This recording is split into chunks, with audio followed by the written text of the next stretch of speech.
The movie The Choice is out, is based on one of your novels. Without spoiling things for us, Right. what's it about? The choice is, I guess the best way to frame it is a story about the choices we'll make when it comes to love.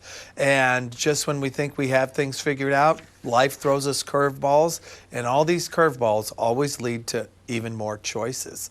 So it's a story that is different than any of the other films that I've done. It's got more humor, it's got more of an ensemble, almost independent feel, and yet it does have those elements that people have come to expect in my films. This whole gamut of human emotions, all told in a story that is difficult to stop watching. And 10 of your novels have been made into motion pictures. That's got to be a nice feeling to see your novel, the words from the page, come to life on the big screen. It is, and it's always been fun from the very beginning. Of course, that feeling has changed or evolved, I guess, from the very first film, in which everything felt entirely surreal because I knew nothing about film. I remember thinking, watching the film Message in a Bottle the first time, thinking, oh my gosh, I picked that name, and oh my gosh, I did that. It was very surreal. Now, of course, after 11 films, because The Choice is the 11th film, I've had a bit more experience, and I look at the filmmaking in a different way.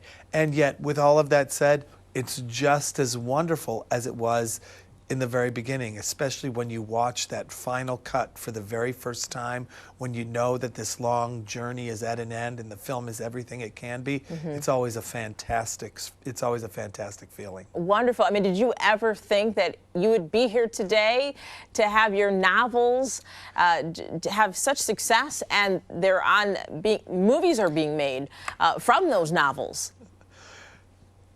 I hoped for it, right? I dreamed about it, but I certainly didn't expect it. I think I've just been flattered and felt fortunate the whole way through, because I have no more explanation as to why my films get adapted than anyone else does. Because to have 11 films adapted, including The Choice, look, there's not a lot of authors who've done that. Yeah. And I don't know why. I've just been blessed and fortunate, and I'll take it. I'm just very happy, and especially, you know, it's a lot of fun with The Choice because, look, Ben and Teresa, they just did an amazing job, and I think viewers are going to love it. Yeah, the previews look wonderful. New novel, See Me, that's been out since October, right? Right. Came out in October, debuted on the list at #1, and it's still on the list after all this time. I guess it's coming up on 4 or 5 months now, and it's just a novel that I think people will enjoy. It's very different than The Choice. You know, this is a novel that starts as a love story and kind of devolves into a twisty mystery thriller, whereas The Choice is a love story, but it really explores what happens after the honeymoon ends and the choices we're willing to make when it comes to relationships and those people that we care about.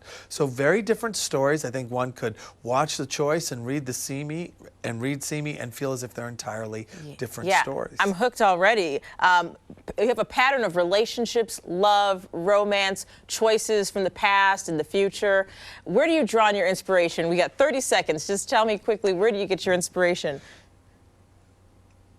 Original inspiration usually is a very small idea. It can be an image, an interest of mine, something that happened in the past.